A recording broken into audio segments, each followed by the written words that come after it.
Muri yeZimbabwe tinokuchingamidzai zvekare kune chimwe chirongwa pano paZimFacebook Secrets and Confessions. Regai tibva tapinda mumamessages edu atadzoka takakubatirai. Meseji yedu yekutanga yakamira sekudai: hanzi mukomana muri sei zvenyu? Ndaimbova rombe rekupedzesera, asi Mwari kubata kwenyu so kunoshamisa.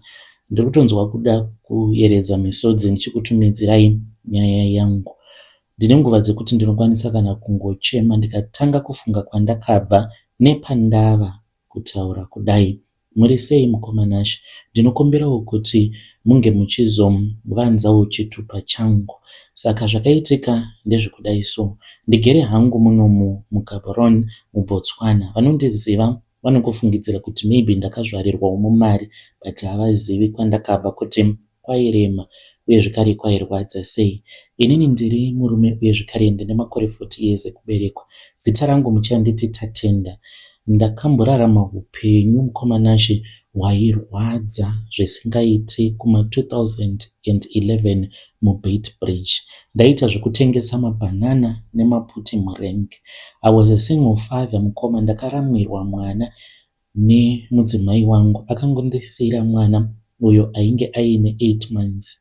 Ndaifamba ndakabereka kana mwana dzimwe nguva ndaisira vamwe amai vaigarawo pamba apo pandainge ndichigara, mushure mekurambwa nemukadzi wangu wandichati Chenai. Chenai akange aenda kuJoni achiti handingagari nerombe risina kana mari, because ainge odanana nevamwewo varume vainge vachiita zvekuyambutsa vanhu muBeitbridge.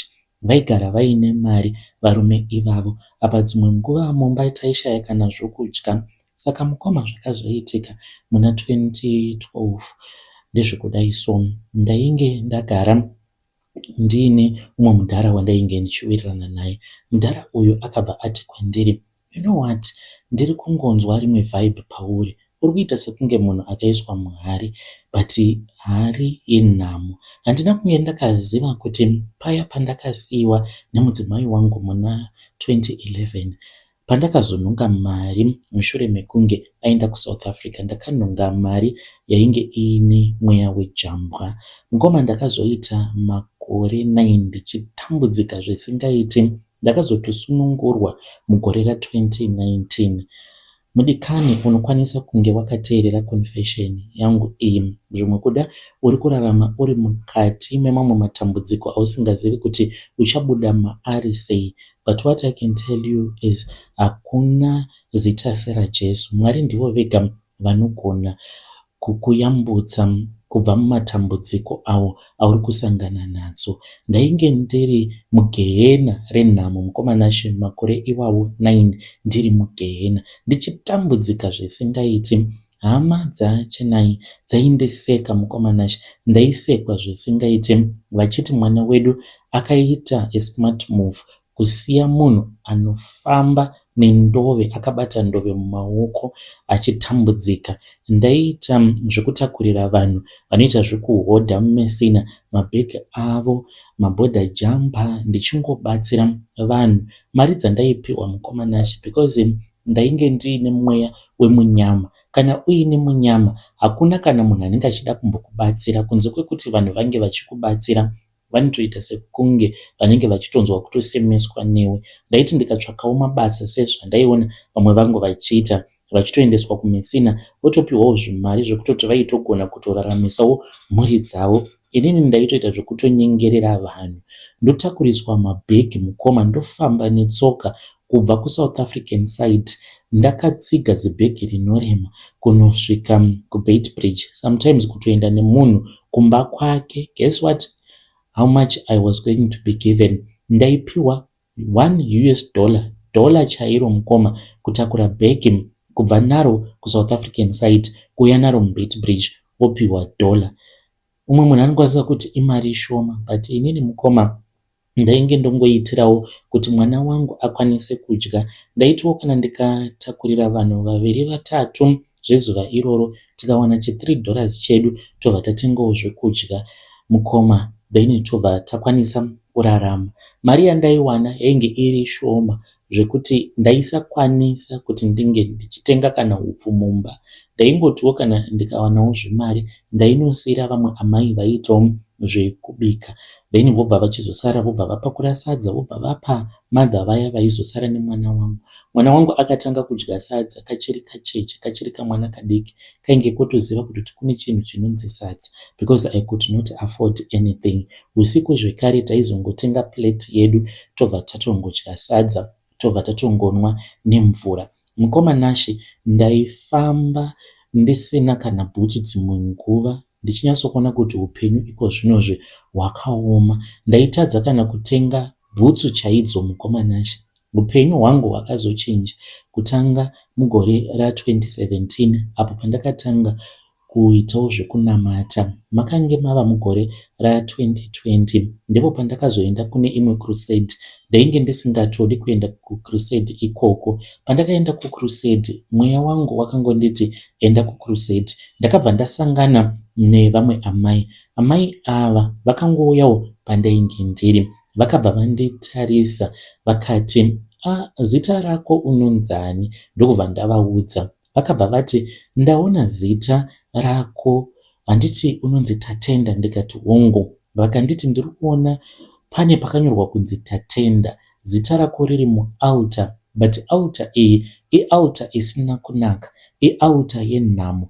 Kune vanhu avo vaifamba vakafamba vachirasirira nhamo dzavo pamari iyo yavainge vainayo, saka vakabva vachizorasa mari. Vakafamba munzvimbo dzakasiyana siyana mumarengi vachirasa mari. Ivo vakabva vachizoita munyama ukabva wanhonga mari. Pawakanhonga mari vakange vatorasirira nhamo dzavo pauri, nekuti iwewe ndiri kuzviona kuti wakatanga kutambudzika mugore ra2011. Ndichitaura navo ndakatanga kueredza misodzi, ndikatanga kurangarira ndikafunga ndikati asi mudzimai wangu paakandisiya ndakatoti Mwari kudzwai, because ndakabva ndanhonga mari. Pandakanhonga mari iyoyo mukoma, it was around $180, but chakandinetsa ndechekuti ndanhonga mari ndakatombohodha mukoma, ndikatombotengesa, but hazvina kana kuzombodzosa profit zvinhu zvandakahodha, ndikazotambudzika. Ndo pandakatanga kutambudzika ipapo.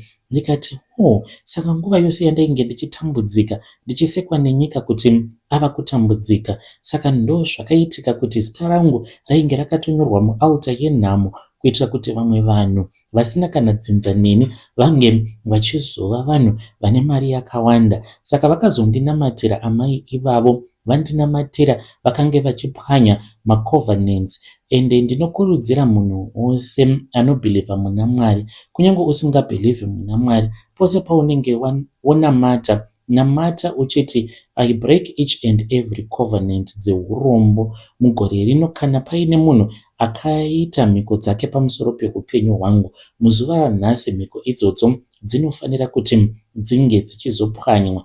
Mhiko idzodzo gara uchinamata munamato wakaita semunamato uyo wandakaitirwa, nekuti wakandibatsira ukandiburitsa muusungwa, nekuti ndainge ndakasungwa naSatani mbira dzakondo. Saka ndo pandakazotanga kuona kuti upenyu hwangu hwakatanga kushanduka. Mukoma Nashe, handizivi kuti ndingazvitsanangura sei. Upenyu hwangu hwakaita 360 turn. Pari zvino ndigere muno muBotswana. Ndakazoroora mukadzi mumwe uyo wandichati Sarudzai. Sarudzai chizvarwa chemuno muBotswana. She is a teacher, ndo basa rake raanoita. Kuuya kwandakaita kuBotswana mukoma, ndakatouyawo neumwewo mudhara uyo ainge ari driver, but ainge ava netrack rake, akati anoda assistant. Ndokubva ndachizouya naye, but haana kundibhadhara, saka ndakangoramwa ndikangotangawo kungogara murengi muno muHaburoni. Ndokubva ndatongodaidzwawo neumwe chembere magogo vainge vachiitawo zvekutengesa muHabhoroni vakandibvunza kuti ndainge ndichida basa here rekufudza mombe. Ndakambozvitarisa ndikavatarisa ndikati ndodzokera futi kumabasa akadaro. Ndakabvuma mukoma ndikaendeswa kumaruzevha.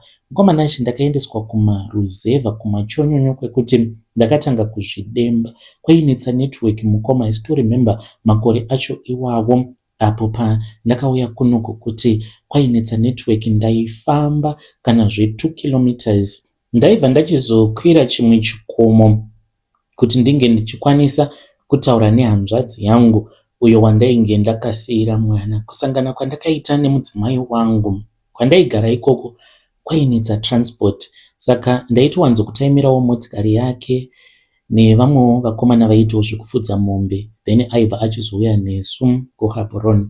Ndakazongomusvitsa shoko mukoma ndichingotiwo semurume ndaingozamawo laki, ndokubva atobvuma tikasvika pakuzotochata tose. Nanhasi uno mukoma nashi ndinoti pose pandinopinda mumotikari yangu, pari zvino ndinofamba neToyota GD6, ndinoti kana ndikapinda mumotikari ndinokwanisa kungotanga kungoeredza misodzi kutochema ndisina kana munhu anenge ambondituka. Ndinozvibvunza mubvunzo wekuti Mwari makazviita seiko? Sei ndisina kufira muurombo? Sei ndisina kuparara? Because ndaiva nenguva dzekuti ndaishaya kana pekugara, zvinhu zvakaoma. Ndinozvibvunza kuti Mwari makazvifambisa sei? Ndinonzwa pain yekuti handideserve upenyu hwandava kurarama pari nhasi. Handideserve kuti ndinge ndichinzi ndina garden boy. Handideserve kuti ndinge ndichinzi nditoriwo neimba muno muBotswana, ndine imba zvekare kuZimbabwe. I feel like I don't deserve kuti ndatovawo neploti rangu randinaro, ndinoitawo zvekupfuya mbudzi nemombe, nditoriwo nevakomana vanoitawo zvekundifudzira mombe. Chinonyanya kundirwadza mukoma nashi ndechekuti baba naamai vangu vakafa panguva yandainge ndiri munhamo. Ndainge ndiri munhamo yakaoma zvekuti vabereki vangu vose vari vaviri pavakashayika. Amai vangu ndo vakatanga kufa mugore ra2014, baba vachizotevera mugore ra2016. Vakafa mukoma. I still remember pakavigwa baba vangu, zviya zvekunzi parufu rwemurombo panodyiwa sadza nemakabheji, munenge mutori nemari. Parufu rwababa vangu mukoma nashi painge pasitorina kana chokudya, and vamwe vemumhuri vainge vaine zvemari vakatongo ignore. Ndainge ndiinewo hama dzainge dziri kunana South Africa. Takangosvitsawo shoko rerufu tichiitirawo kuti vange vachitibatsira, but vanhu vaingoti zvinhu zvakaoma, vanhu kufa nenzara parufu. Baba vangu vakakasika kuvigwa because chokubata painge pasitomborina. Ndinorangarira kuti baba vangu vakaita zvekutemererwa, kukomererwa bhokisi, tikaita zvekutokumbira umwewo munhu muvillage kuti ange achitigadzirira bhokisi. Baba vangu ndokubva vavigwa. Baba vangu vakafa mushure mekunge varwara kwemazuva mashomanana nekuda kwekushayikwa kwemari. Hatina kukwanisa kuti tinge tichienda nababa kuzvipatara zvepamusoro-soro. Ndinoti kana ndikatanga kufunga nezvazvo dzimwe nguva ndinokwanisa kueredza misodzi. Ndinongoti dai upenyu hwaitengwa sematengero andakaita motikari yangu, ndaitenga upenyu hwaamai vangu kuti vakwanise kuzongodzoka vangoonawo kuti mwana wavo agere zvakanaka.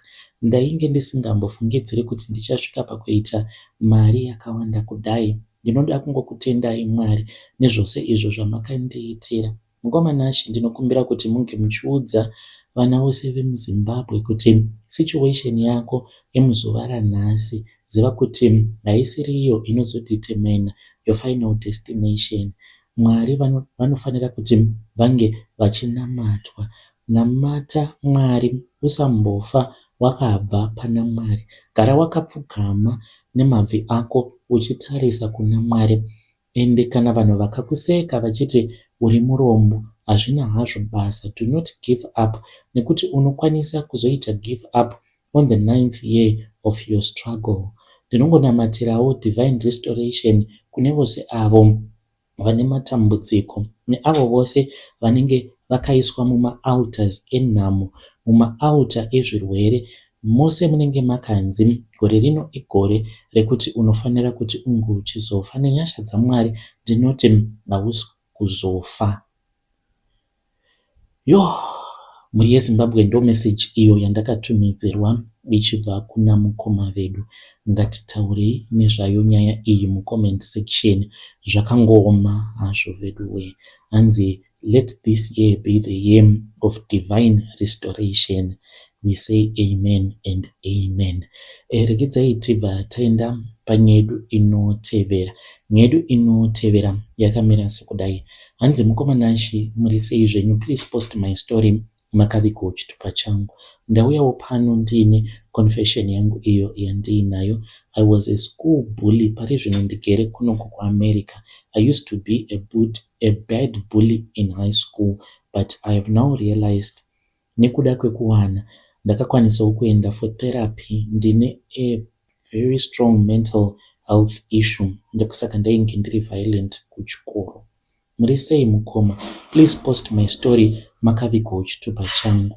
Ndinoda kukumbira ruregerero kune vanhu vose vandakaitira utsinye apo pandainge ndichiri kuZimbabwe. Ndiri murume ane makore 42 years ekuberekwa. Ndakadzidza pane chimwe chikoro, a boarding school. Mukoma nashe ndaizivikanwa nezita rekunzi Terror because ndaitoita terrorism pachikoro. Ndairova vana vadiki, ndaipa zvikafu zvavo, maprovisions avo, uye kuvashungurudza zvisingaiti. Mukoma nashe dzimwe nguva ndinoti kana ndikatarisa vana vangu vanoitawo here zvebullying kuchikoro ikoko, maybe vanenge vakatoredzera kubva kwandiri. Saka mukoma nashe pandainge ndiri kuZimbabwe ikoko ndaiita mamwe violent outburst. Ndaita hasha dzisingatsanangurike. Ndairova mukoma nashe vana vechikoro zvisingaiti. Ndakazoti ndauya kuno kumanje, ndauya kuno ndakatanga futi kuita violent outburst ndichirova mukadzi wangu uyo wandakabva naye kumusha. Saka pandakazodzokera kumusha ndo pandakaona kuti zvinhu zvandinoita hazvisi normal.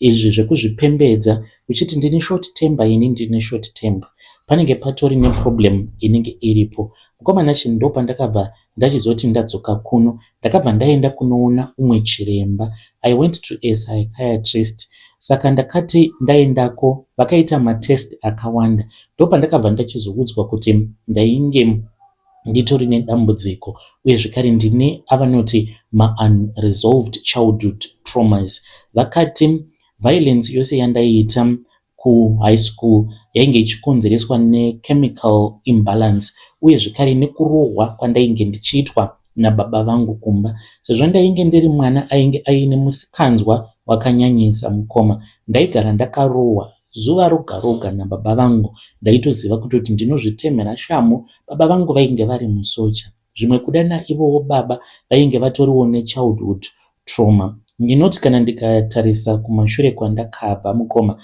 ndakashungurudza vana vakawandisa. Ndinonzwira umwe uyo wandichati Farai Tsitsi because akasvika pakuzosiya chikoro kutotiza pamba akatomboita street kid. Handizivi kana kuri kunzi akazoita mwana ainge ava right. Akatiza chikoro nekuda kwehubhuli hwangu. Ndaimurova mazuva ose ndichimumanikidza kugeza mvura inotonhora. Ndaimupfekedza hembe dzinenge dzakanyorova. Ende ndaiti kana ndikamuitira utsinye hwakadaro ndainzwa kuti ndini, uye zvekare ndaida mbiri stereki pachikoro. Kana vari sevasikana ndaiti kana ndikaenda kumusikana ndikamuudza kuti wava girlfriend rangu akaramba, ndaimurova zvisingaiti. Saka mukoma ndinongoda kungoudza maticha kana kuti maheadmaster vane zvikoro nevabereki, kana mukaona mwana anenge achiita bullying yakanyanyisa pachikoro, mwana iye anenge achitofanira kuti ange achienda kunoonekwa nanachiremba. Musangomurova. Uye zvekare vabereki, kana mukanzwa zvichinzi mwana wenyu ari kuita bullying kuchikoro, hamufaniri kuti mungogara muchimurova nguva dzose, nekuti the more that you beat him up, the more the violent that he becomes. Munofanira kuti munge muchienda nemwana kunana chiremba munonzwa kuti mwana iyeye anenge asina here mamwe maproblems awo aanenge ainawo mentally sezvandainge ndiri inini. Ndinotongoda kungotenda Mwari nekuti vakazondiwanisawo mukana wekuti ndige ndichizouya kunoko kwandiri kuAmerica, because dai ndisina kuuya kunoko mukoma handizivi zvimwe kuda kana kuuraya, ndingadai ndakazosvika pakuuraya munhu. Muri Zimbabwe ndo message iyo yandakatumidzirwa ichibva kuna mukoma vedu, zvakangooma hazvo vedu we. Kana kuri kunziwe a victim of bullying kuchikoro, you can come to my inbox and then you share with us your own side of the story, kuti vanhu vangava vachibhula vanhu pasocial media vainge vari mabhuli kuchikoro zvekare here, uye vanogona kunge vaine mental health issues here. You can tell us what you think mu comment section. Regedzai tibva taenda panyedu inotevera. Hanzi ndakavigwa ndiri mupenyu mukoma mugore ra1992. Regai ndikuudzei zvakaitika kupona kwandakazoita. Muri sei zvenyu? Ndinokumbira kuti muge muchivigawo chitupa changu. Inini mukoma ndiri kugara kunonzi kuManchester muEngland. Ndauya pano ndiine nyaya yangu. Ndiri murume uye zvekare ndine makore 60 years ekuberekwa. Ndakura mani, nditori nevazukuru. Handina kunge ndakazivawo kuti ndainge ndichazosvika pakuonawo vazukuru vangu vachikura kudai. Ndinoti kana ndikafunga mudzimai wangu uyo wandaigara naye ipapo pandakavigwa ndiri mupenyu, ndinobva ndati kudenga kuna Mwari. Ndine mudzimai wangu uyo wandakazorora, anondida, wandichati Rudo, tinogara zvedu zvakanaka. Saka pandainge ndiri kuZimbabwe handina kunge ndakaziva kuti mukadzi wangu wandainge ndichigara naye ainge achifambidzana nevamwe varume. Ndichamuti Diana mudzimai wangu. Mukadzi uyo mukomana Ashe ainge achindihurira. Saka ndakazozviziva. Pandakazviziva mainge muri muna November muri mugore ra1992. Ndo pandakazoziva kuti Diana ainge aine boyfriend uyo waainge achidanana naye. Boyfriend ainge ari musoja, ndainge ndiri mupurisa, saka zita rake ainge achinzi Tyson. Akazoshayika zvake. Saka nerimwe zuva mukomana Ashe, mushure mekunge ndaudzwawo neumwe wekuziva kuti iwe ndaona motikari yaTyson anenge aenda kumba kwako. Ndainge ndiri pashift. Ndakabva ndakumbira chef vangu kuti ndaida kudzokera kumba kuti ndinge ndichimbonodongorera mudzimai wangu. Vakati hapana chakaipa. Ndakaenda kumba mukomana Ashe, ndakavabata red handed.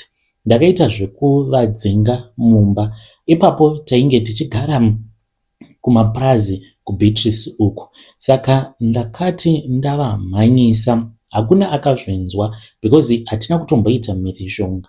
Ipapo ndainge ndakatoshatirwa, ndaitongoda kungomubaya nebanga then ndobva ndatongonomurasa musango. Saka mukoma ndakati ndichimumhanyisa kudaro, ndipo apo paakazongomira. Saka amira takabva tatanga kunetsana. Takanetsana zvisingaite. Ndakakwanisa kumukurira ndokubva ndamubata ndava kudzoka naye kumba kwatainge tichigara. Saka mudzimai wangu mukomana Ashe iye ainge achitomuda Tyson uyo zvekuti akasarudza kuti inini baba vevana vake ndinge ndichiurawa, because takati tasvika pamba tichinetsana paya tichinetsana. Saka akabva achizouya mudzimai wangu Diana ndokubva andirova, akatanga kundirova zvibhakira kumusana, akazondiruma. Saka paakandiruma, pandakati ndichida kumurova, Tyson akabva achizowana mukana wekundinzvenga. Haana kutiza mukoma, vanhu ava vainge vatoronga rufu rwangu. Akabva atora foshoro apa ndainge ndichirwa naDiana ndokubva andipinga Diana ndikanodonhera pasi, sezvo ndainge ndorwa nevanhu vaviri. Apa neshokoka yekuwana mukadzi wako akashama apa aine chikomba, ndainge ndichiri neshoko. Saka akati andidonhedzera pasi, Tyson akabva angotora foshoro akandirova kumusana uku katatu, ndokubva ndatotanga kutobuda ropa. Saka vakabva vazondivheneka netochi, vakaona sekunge ndainge ndafa. Ndakatomboita paralyzed, vakafungidzira kuti ndainge ndafa. Vakandizvuzvurudza mukomana Ashe, zvose zvavainge vachiita ndaitozvinzwa. Vakafamba neni vakaenda neni pakati pesango. saka tainge tapinda mune rimwe purazi. Hamenowo kuti sei vakanondisiya ipapo painge pari padhuze nepakomboni mukoma. Saka pavakandizvuzvurutsa kudaro, painge paine umwe mukomana ainge ari wechirudzi, ainge arasa mombe, saka akange atoriwo musango achitsvaka mombe dzake, ndokubva achizonzwa vanhu vainge vachitaura nekuchera mupurazi maainge achishanda. Akabva ahwanda, saka vakabva vachera eshallow grave mukati mesango kudaro. Mukomana She ndakabva ndakandwa mugomba iroro. Vakaita zvekukanda mavhu pamusoro pangu, ndakange ndisingachagoni kana kufema. Pavakandivhara kumeso nemavhu mukoma, ipapo ndakatonzwa kutoti panapa ndaparara, ndainge ndatofa. Handina kuzoziva kuti chii chakazoitika, but chandinongoziva ndechekuti rima rakandigara panguva iyo pavainge vachindifushira raityisa zvisingaiti. Saka ndo pandakazongoita laki mukoma, ndikanzwa ndava kufukunurwa. Pandakazonzwa kuti pane munhu ari kundifukunura, munhu ainge atosvika padhuze neni, ndo pandakazongoridza mhere. Ndainge ndazara mavhu everywhere. Ndo pandakaona umwe mukomana, ndakatomboridza mhere but ndainge ndisingachakwanisi kana kutaura. Saka mukomana uyo akandifukunura, ndakatanga ndafungidzira kuti ainge ari Tyson ainge auya kuzondipedzisa. Saka mukomana iyeye akandikudza kuti ainge ariwo musango achitsvaka mombe dzake. Akangotora foshoro iya yainge yaraswa naDiana naTyson, ndo yaakazoshandisa kuti ange achizofukunura guva rangu iro ravainge vasiya vandiviga ndiri mupenyu. Mukadzi iyeye ndakanzwa kumutya, saka akazonodaidza vamwe vanhu akangondisiya ndiri pandainge ndiri, because kana kufamba ndainge ndisingachakwanisi. Vakauya vakazonditakura nengoro ndokubva vafonera murungu wavo. Akauya akashamisika nechiitiko ichocho chainge chaitika. Ainge achitondiziva murume iyeye. Ndakamanyiswa kuchipatara mukoma. Ndainge ndadya ivhu, mumhino mangu mainge muine mavhu zvekare. Kana kufema mukoma, ndaita zvekufema nemuromo. Ndakaita nguva yakareba ndichibleedha kusvika ndazopora. Ndaibleedha nemumhuno. Saka vakazobatwa, Diana naTyson vakasungwa, vakabva vavharirwa mujeri life. Ndakazokwanisa kubudawo muZimbabwe, ndikabva ndachizouya kunoku kuUK ndichitsvaka kutanga upenyu hutsva. Ndakazogara kunoku kuti ndinge ndichizowana magwaro akanaka kunoku kuburikidzawo nemudzimai wangu wandigere naye. Mukomana She chinhu chinonzi mukadzi ndinochitya. Chandiunza pano mukomana She, ndinoda kungoudzawo umwe munhu anenge aine zvaanenge ava kuziva pamusoro pemafambiro asina kunaka anenge oitwa nemudzimai wake. Chinhu chinonzi mukadzi chakaoma, hama dzangu. Isusu sevarume tinokwanisa kutobuda kunze tikatoenda tikanoita zvatinoita, asi kumba tinodzoka.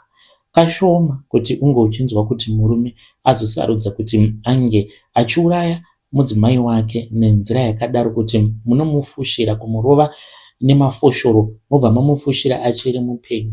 Kana uine zvaunenge wava kuziva pamusoro pemudzimai wako, beware, nekuti mukadzi ari very dangerous. Anokwanisa kana kutongokuurayisa nechikomba. Inini ndakafushirwa ndiri mupenyu asi ndakabuda mukoma. Muri yeZimbabwe ndo message iyo yandakatumidzirwa ichibva kuna mukoma vedu avo. Zvakangooma hazvo vedu we. Hanzi vanhu kana vadanana vanokwanisa kungokurongera zvose zvose. Ngatitaurei nezvayo nyaya iyi mucomment section. Zvakangooma hazvo vedu we. Regedzai tibva taenda panyedu inotevera. Nyedu inotevera yakamira sekudai so. Hanzi mukomana She muri sei zvenyu? Please post my story makavikawo chitupa changu. Ininiwo ndiri murume ndinoitawo zvekutengesa doro refake. But pane nyaya iyo yandakaudzwa nomwe mukomana anoshandira maChina anoita zvekugadzira fertilizer. Ndava kunzwa kutya ini. Muri sei? Please postaiwo chitupa changu makaita chekutovanza, nekuti ndinokwanisa kana kutongovharirwa mujeri kwenguva refu kana ndaurayisa vanhu. Ndinotya kuzosungwa. Inini ndiri murume mukoma, ndine makore 32. Zita rangu muchanditi Taurai. Ndakakura ndiri munhu anoda quick money. Saka ndakati ndazoitawo kabusiness kangu kekutengesa doro. chakazondirwadza ndechekuti ndakabva ndachizotorerwa doro rangu kubhodha uko neZimra. Saka ndobva ndakazotanga kuita zvekutengesa doro refake rinenge rakagadzirwa. Ndakazviita izvi mukoma because ndainge ndichida kutenga motikari Toyota Wish, uye zvekare ndinge ndichizokwanisawo kuvaka imba muno muHarare. Mukoma nachi ndakawana supplier mutsva uyo ainge achishandira mamwe maChina. Saka maChina awa anoita zvekutengesa doro refake. Saka mushure mekunge ndakwanisa kuzoziva kuti vanoshandisa chii nechi kugadzira doro refake, ndakabva ndachizotangawo kugadzira doro rangu refake. But mukoma nachi ndichiri kuenda kwavari ndichinonotora mamwe ma-ingredients avo atinoshandisa. Ndinotya kumataura because vanhu vanokwanisa kuzozvigadzirira doro refake. Saka ndakazotaura neumwewo mukomana chitongoriwo chidhakwa, anoshandirawo maChina iwawo. Saka akabva achizondiudza kuti dzimwe nguva vari kutoita vachitogadzira fertilizer iyo yavari kugadzira nemamwe machemicals ekurima zvisiri pamutemo. Powder imwe iyo yavanondipa yandinoshandisa kuzanganisa mudoro rangu kuti ringe richikasika kudhaka, ndo zvavari kushandisa zvekare pakunogadzira mafertilizer nemamwe machemicals. Mukoma nachi ndava kunzwa kutya kuti ndinokwanisa kuzouraya vanhu avo vanouya kuzotenga doro kubva kwandiri. Handizivi kuti ndosiya business iri here. Zvino muZimbabwe muno ndiripiko business rekuti kana ndikainvesta handizonyuri, because apa ndanga ndava kutohodhesera vamwewo vatori nemabhawa avo, ndanga ndava kutovahodhesera doro. I need advice kubva kune vedare renyu. Ndichange ndichizoteverera ndiri mucomment section mukoma. Muri yeZimbabwe ndo message iyo yandakatumidzirwa ichibva kuna mukoma vedu. Ngatizamei kuti tinge tichitaura navo mucomment section. Dai maregedza kuita izvozvo zvamuri kuita zvekutengesa doro refake ko vanhu vakafa naye mukoma. But let us try to speak with him in the comment section. Zvakangooma hazvo veduwe. Hanzi ndinotohodhesera nevanhu vane mabhawa ndinotovahodhesera doro. Yo pakaipa. Ngatisanganei zvekare mune zvimwe zvirongwa zvinotevera. Thank you very much for watching as well as liking nekukomenta.